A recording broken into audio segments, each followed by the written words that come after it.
ఎల్లప్పుడూ నువ్వే రావాలా. నీవు వచ్చినాక బంగారి పాట జరుగుతుంది. ఈ ఎర్రగుంట గ్రామంలో ఎర్రగుంట లెక్క నాని గంగుల ప్రభాకర్ రెడ్డి ఉన్నంతసేపు నువ్వేమి వెనకాడకూడదు. ఎప్పుడు మా విజయమే ఉంటుంది. మా గంగుల నాని ప్రభాకర్ రెడ్డి గారు ఎప్పుడు అయినా కానీ నిద్రలోనైనా పలుకుతారు. వాళ్ళు ఉన్నంతసేపు నీ ఓటుకు నీ జగనానికి ఎప్పుడు తగ్గదన్నా. జగనన్నకే జై, జగనన్నకే జై.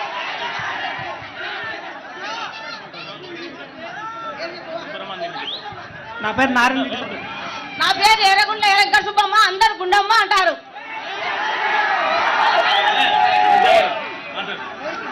అన్న నా పేరు నారాయణ రెడ్డి, గుంపురమందిని గ్రామం.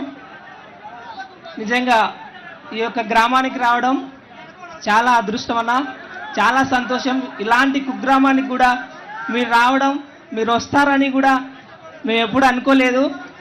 నిజంగా 75 సంవత్సరాల స్వతంత్ర భారతదేశంలో ఎంతోమంది ముఖ్యమంత్రులు పనిచేసినారు, కానీ నిజంగా మీలాంటి ముఖ్యమంత్రి ఎవరు పనిచేయలేదన్న. మీలాగా నిజంగా స్కూళ్ళ రూపురేఖలు మారిపోయినాయి నాడు నేడు ద్వారా, హాస్పిటల్ రూపురేఖలు మారిపోయినాయి నాడు నేడు ద్వారా. నిజంగా విద్యార్థులకు అలాంటి సేవ చేయాల్సిన అవసరం లేదు వాస్తవానికి, ఎందుకంటే వాళ్ళకి ఓట్లు ఉండవు కనుక. కానీ వాళ్ళకి ఓట్లు లేకపోయినా కూడా మీరు వాళ్ళకి మంచి విద్యను అందించగలిగితే వాళ్ళు మంచి భవిష్యత్తును పొందుతారు. అదే ఒక గొప్ప ఆస్తి వాళ్ళు సంపాదించుకోగలుగుతారని మీరు చెప్పినారన్నా, అది చాలా సంతోషం. నాడు నేడు ద్వారా ఎంత గొప్ప పురోభివృద్ధి చెందుతూ ఉంది విద్య అనేటువంటిది. మొన్న తెలంగాణ వాళ్ళు కూడా ప్రయత్నం చేసినారు, నాడు నేడును చేయాలా, విద్యను స్కూళ్ళను కట్టియాలా బాగా నాడు నేడు క్రింద అని చెప్పి. కానీ వాళ్ళు ప్రయత్నం చేసి ఆగిపోయినారు, చేయలేకపోయినారు. కానీ మీరు చేస్తా వచ్చినారన్నా, నిజంగా చాలా సంతోషం. అంత మాత్రమే కాదు, కానీ ప్రతి పేదవాడు కూడా చక్కగా చదివించుకోగలుగుతున్నాడు. అమ్మఒడి ద్వారా రైతు భరోసా వస్తూ ఉంది, విద్యా దీవెన వస్తూ ఉంది, విద్యా పథకం వస్తూ ఉంది, పుస్తకాలు వస్తూ ఉన్నాయి, బ్యాగులు వస్తూ ఉన్నాయి, బట్టలు వస్తూ ఉన్నాయి, అన్నీ కూడా ఉచితంగా వస్తూ ఉన్నాయన్నా. నిజంగా ఎవరు కూడా ఏ ప్రభుత్వంలో ఇంత లబ్ధి ప్రతి సామాన్యునికి చేరలేదు. మీ ప్రభుత్వంలో మాత్రమే, మీరు ముఖ్యమంత్రిగా ఉన్నప్పుడు మాత్రమే చేరిందన్నా. అందుకు చాలా సంతోషిస్తూ ఉన్నాం. అంత మాత్రమే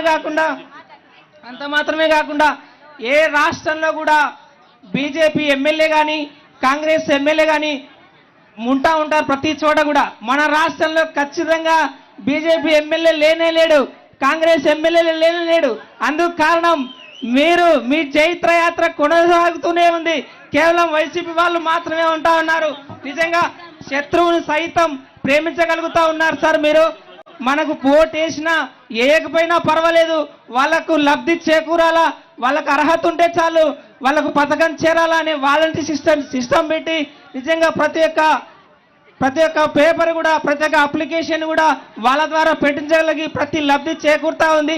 అతనే కాక మా యొక్క ఎమ్మెల్యే గారు కూడా శత్రువుని సైతం ప్రేమిస్తా ఉన్నారన్న. ఒక చిన్న ఉదాహరణ చెప్తాను అన్న. ఈ పక్క రోడ్ అన్న, ఇది కొత్తపల్లె గ్రామానికి వెళ్తుంది. మాజీ మంత్రి గ్రామానికి వెళ్ళే రోడ్డు. ఆమె కూడా తను మంత్రిగా పనిచేసినప్పుడు రోడ్డు వేయించుకోలేదు, కానీ మా అన్న ఎమ్మెల్యేగా ఉన్నప్పుడు ఇప్పుడు రోడ్డు వేయించాడన్నా. నిజంగా శత్రువును సహితం ప్రేమించేటువంటి గుణం. నిజంగా ఇంకా చాలా మంది మాట్లాడాలి కాబట్టి నేను అవకాశం వేరే వాళ్ళకి ఇస్తున్నాను. థ్యాంక్ యూ అన్న. అన్న దయచేసి అందరు కూర్చోవాలబ్బా, అందరూ కూర్చోవాలబ్బా. ఎవరికి కనపడడం లేదు, వెనకల వాళ్ళకు కనపడడం లేదు. అసలు మీరంతా కూర్చోవాలబ్బా, కూర్చోండి బాబా. మీద కూర్చుంటేనే మాట్లాడేదానికి అవకాశం ఉంటుంది. వెనకల వాళ్ళకి ఏం కనపడడం లేదు, అందరు లేచి నిల్చుంటే ఎట్లా కూర్చుంటుంది. అందరు కూర్చోవాలి. బ్రదర్, ఇక్కడ ముందున్న బ్రదర్స్ అందరూ కూడా కొంచెం కూర్చోండి అమ్మా. కూర్చోవాలబ్బా, మీరంతా కూడా కూర్చోవాలన్నా, తప్పదు. కూర్చోండి అబ్బా, మీరు కూడా కూర్చోండి. అందరు కూర్చుంటేనే వెనకల వాళ్ళకి కనపడుతుంది. అంతా కూర్చోండి అమ్మా, కూర్చోవాలి. ఒక్క నిమిషం అందరు కూర్చోండి. అందరు ఈ పక్కన ఒక్కసారి మైక్ ఇవ్వండి. ఈ పక్కన అందరిని కూర్చోబెట్టి శంకర్ సార్, అందరిని కూర్చోబెట్టమాట.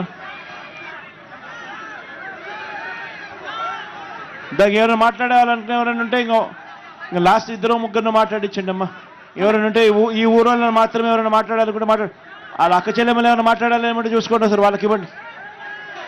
ఒక్కసారి ఇక్కడ ఇచ్చి అక్కడ ఆకలి కానీ ఒకళ్ళు వేదిక కలిగించిన పెద్దలకు, సార్ జగన్మోహన్ రెడ్డి గారు, నేను ఎర్రగుంట్ల వాసిని, నా పేరు వెంకటేష్ యాదవ్, నేను గుండమ్మ కొడుకుని, ఎర్రగుంట్లలో రోడ్డు మీద ఉండేవాడిని. సార్, ఈ ప్రభుత్వంలో ఏ లబ్ధి పొందని క్రమం లేదు, గృహము లేదు. అంతేకాకుండా ఈ ఊరు మల్లెపూలకు ఫేమస్, రైతులకు ఫేమస్. ఇది జిల్లా నంద్యాల జిల్లా, అంటే ఇది సీడెడ్ డిస్టిక్, అంటే ఈ దేశంలో ఎక్కడ వాన పడకపోయినా ఇక్కడ వాన పడతాది. అంటే మొలకెత్తే విత్తనాలకు చిగురించే ఆయుధులా మీరు తోడయ్యారు ఆర్బీకే గ్రంథాల ద్వారా. నేను అడిగేది ఒక్కటే, ఈ ప్రాంతం అంటే రైతులకు ముఖ్యంగా ఉండాలా, రౌడీజాలకు ఉండకూడదు, పగలు పందిస్తాలు ఉండకూడదు, మేధావులను ఆలోచించాలా. నేను అడుగుతున్నాను ఒక్కటే జగన్ గారికి, సార్ మనము పోటాడేది ముగ్గురుతో, కానీ జగన్ అనేవాడు ఒక్కడే. జగన్ ఎందుకు ఒక్కడే అంటే రాజన్న బిడ్డ కాబట్టి తన ఎంచుకున్న మార్గంలో ఎన్నో ఒడిదుడుకులు, తనకు తన వాళ్లకు అండదండగా ఉండేటువంటి జగన్కు ఒక మాట చెప్పాలనుకున్నా. సార్, మీలాంటి మేధావులకు ఒక చిన్న విన్నపం, జగన్ గారు మాకెళ్ళి చూస్తానని కోరుతున్నాను. సార్ అన్న, ఇక్కడ ఈ ఊర్లో మల్లెపూలకు కానీ, హార్టికల్చర్ కానీ, వ్యవసాయానికి కానీ ఒక ప్రాసెసింగ్ యూనిట్ వస్తే మన ప్రభుత్వంలో బాగుంటుంది. ఎందుకంటే ఇది డిసీడెడ్ డిస్ట్రిక్ట్ సార్. అదే కాకుండా నేను కూడా ఒక అగ్రికల్చర్ చదివిన వాడిని, ఒక కాలేజీలో పనిచేస్తున్నవాడిని సార్. వచ్చే రోజులలో మెరుగైన ఉద్యోగాలు కల్పించాలని కోరుకుంటున్నాను సార్. అదే కాకుండా ఈ ప్రాంతంలో ఎక్కువ వ్యవసాయ ఆధారితటువంటి పంటలు పండిస్తారు సార్. అదే కాకుండా ఇక్కడ ఒక ప్రాసెసింగ్ యూనిట్లతో పాటు కొత్త ఉపయోగాలు ఉండాలని కోరుకుంటున్నాను. ఓకే అన్న. అక్క ఇక్కడెక్కడ అక్క మాట్లాడుతుంది. ఇది అంతా నిలబడితే వెనకల వాళ్ళకి ఎట్టగల పడతారబ్బా. దయచేసి కూర్చోండి అబ్బా, అందరూ వెనకల వాళ్ళకి ఎట్టగల పడతారబ్బా. ఒక్కసారి అందరు కూర్చోండి అన్న, అందరు కూర్చోవాలి. అస్సలు కూర్చోబ్బా, అందరూ కూర్చుంటే వెనకల వాళ్ళకి కనపడతారబ్బా అంతా. ఇంకా ఇది అక్క చివరి మాట్లాడేదే అక్క. ఒక్క మంచోనివి కదబ్బా, కూర్చోబ్బా, నా మాటలు కూర్చోసు. కూర్చోండి అమ్మా, కూర్చోండి, ఒక్కసారి కూర్చోండి, అన్న మాట వినండి, కూర్చోండి. అక్క నువ్వు మాట్లాడమ్మా, ఇంకా లాస్ట్ చివరిగా మాట్లాడదాం. హలో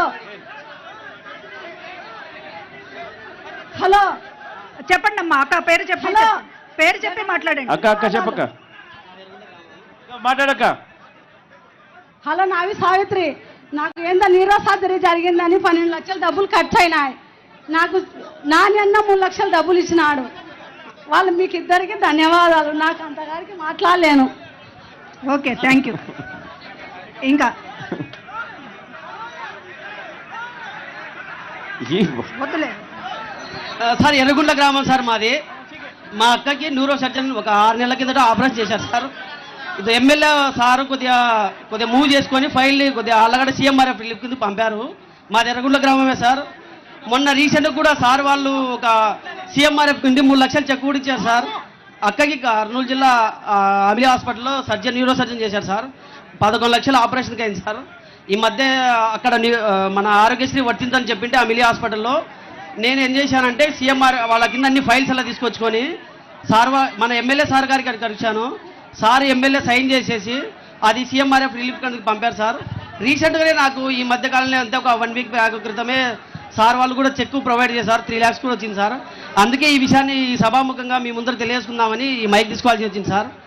అంతేలే మా దీనికి సహాయపడినందుకు సార్ గారికి, మీకు సార్, ముఖ్యంగా జగన్మోహన్ రెడ్డి సార్, మీరు ఇక్కడికి ఈ గ్రామానికి రావడము, ఈ చుట్టుపక్కల చిన్నపల్లె టూలోకి రావడం నాకు చాలా సంతోషంగా సార్. యాక్చువల్గా మీ నాన్నగారి తరపున నేను గ్రాడ్యుయేషన్ ఇంజనీరింగ్ కూడా పూర్తి చేశాను సార్. నేను ఇది ఫస్ట్ టైం చూడండి సార్, చాలా సంతోషంగా సార్. మా అక్కకి నువ్వు ఇంత సహాయం చేసినందుకు చాలా థ్యాంక్ యూ సార్, చాలా thank you sir. Okay sir, ధన్యవాదాలు సార్. ఇంకా ఒక్క అక్క మాట్లాడు.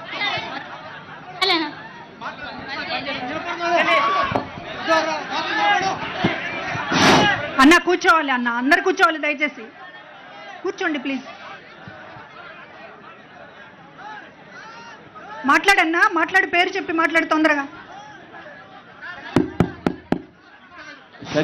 గౌరవనీయులైన సీఎం సార్ గారికి నా కృతజ్ఞతలు. ఆ గ్రామానికి విచ్చేసినటువంటి పెద్దలందరికీ నమస్కారాలు. సార్, మాకు వర్షం పడకుండా కెనాల్ కాలువ ఉంది. వ్యవసాయం మీద ఆధారపడిన కుటుంబాలు ఎక్కువ ఉన్నాయి. ఇక్కడ యాంత్రీకరణకు కానీ ఎరువులకు కానీ ఇన్పుట్ సబ్సిడీలు విత్తనాలు కానీ అందజేసి వీరందరినీ ప్రోత్సహించే చాలా మంచిది. నంద్యాల, ఆళ్ళగడ్డ ఇదంతా వ్యవసాయం మీద ఆధారపడిన చేస్తూ ఉన్నవే సార్.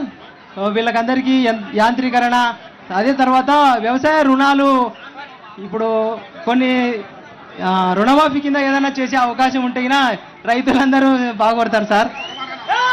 మీ అందరికీ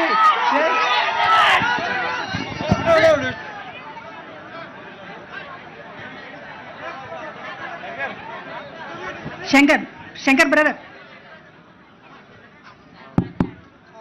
హలో సార్, వందనాలు సార్. పాపకు పింఛన్ రాలేదు సార్, పని చేయలేదు, ఏం చేయలేదు సార్.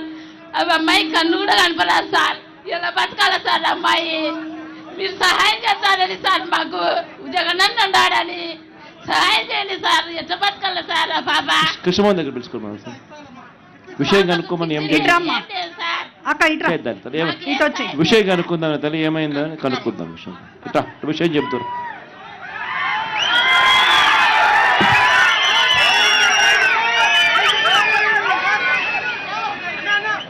అన్న, అందరూ కూడా మాటలు మాత్రమే కాదు, హృదయాలతో మిమ్మల్ని దీవించారు. మళ్ళా ముఖ్యమంత్రిగా రావాలని చెప్పి కోరుకున్నారు. చాలా సంతోషం. జై జగన్, జై జగన్.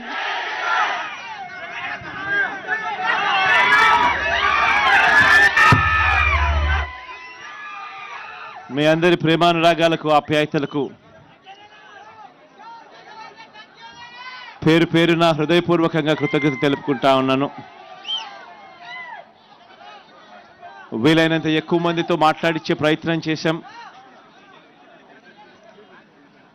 అందరితో బహుశా మాట్లాడే అవకాశం, పరిస్థితులు కూడా సమయాభావ కారణం వల్ల అందరికీ ఉండకపోవచ్చు. కాబట్టి మీ అందరికీ ఎలాగూ స్లిప్పులు ఇచ్చారు.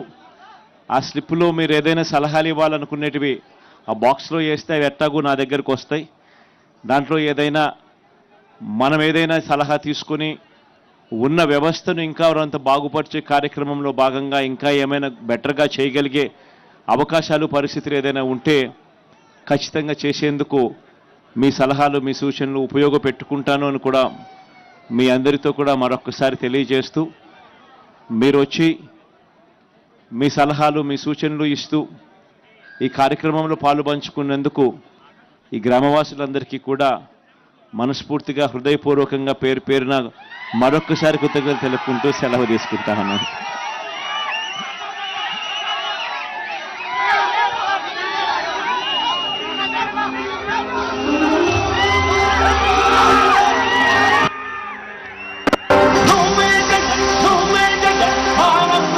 నువ్వే జగన్, నిన్నే జగన్, నిన్నే జగన్, నే నమ్ముతా.